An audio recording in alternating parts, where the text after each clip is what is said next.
नमस्कार साथियों जिन लोगों का म्यूटेशन दाखिल खारिज नहीं है तो उनके लिए काफ़ी बुरी खबर है। ठीक है, हो सकता है उनको ज़मीन खाली करना पड़े, कोर्ट कचहरी को चक्कर काटना पड़े और लोगों को चक्कर काटना पड़ रहा है।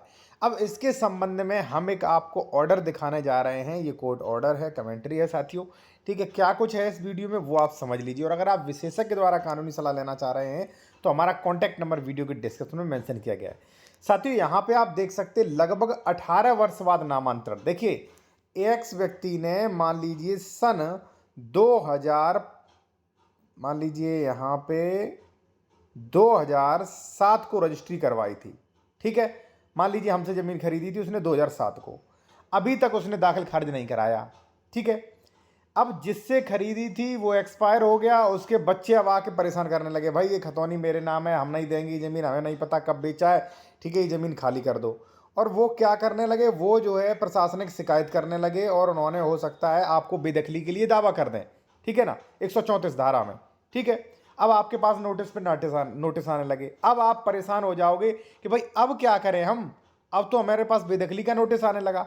तो साथियों इसलिए दाखिल खारिज जरूरी होता है। अब हुआ क्या, जैसे मान लीजिए आपने आवेदन किया तो क्या होगा, लगभग 18 वर्ष बाद नामांतरण यानी कि दाखिल खारिज, नायब तहसील द्वारा नामांतरण आदेश पारित, यानी कि दाखिल खारिज आदेश पारित। क्या कहा गया, लगभग 18 वर्ष बाद विक्रय विलेख के आधार पर नामांतरण प्रार्थना पत्र दाखिल खारिज किया गया, नायब तहसीलदार द्वारा नामांतरण आदेश पारित किया गया कि संबंधित पक्षकार विक्रय विलेख यानी कि बैनामा यानी कि रजिस्ट्री जो आप बोलते हैं सेल डीड के आधार पर अपने अधिकारों की घोषणा के लिए नियमित वाद ले आए।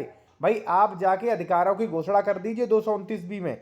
ठीक है, नियमित वाद दाखिल कर सकता है। ठीक है, विक्रय विलेख के आधार पर 18 वर्ष बाद किया गया नामांतरण प्रार्थना पत्र दाखिल खारिज के लिए दिया गया प्रार्थना पत्र नामंजूर कर दिया। अब तो भाई आपका दाखिल खारिज भी नामंजूर हो गया, तो बढ़ गई ना टेंशन। उधर उधर उसके उत्तराधिकारी कह रहे हैं नहीं जमीन हमारी खाली करो।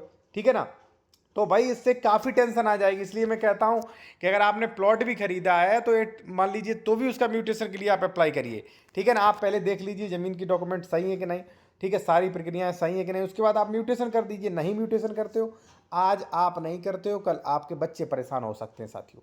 ठीक है ना, अब इसके संबंध में हमारे पास सुप्रीम कोर्ट के ऑर्डर्स भी हैं कि भाई जो है कब जमीन कब दाखिल खारिज की आवश्यकता नहीं है, या दाखिल खारिज करने से कब मालिकाना हक नहीं मिलता है, लेकिन दाखिल खारिज आप जरूर करवाएं।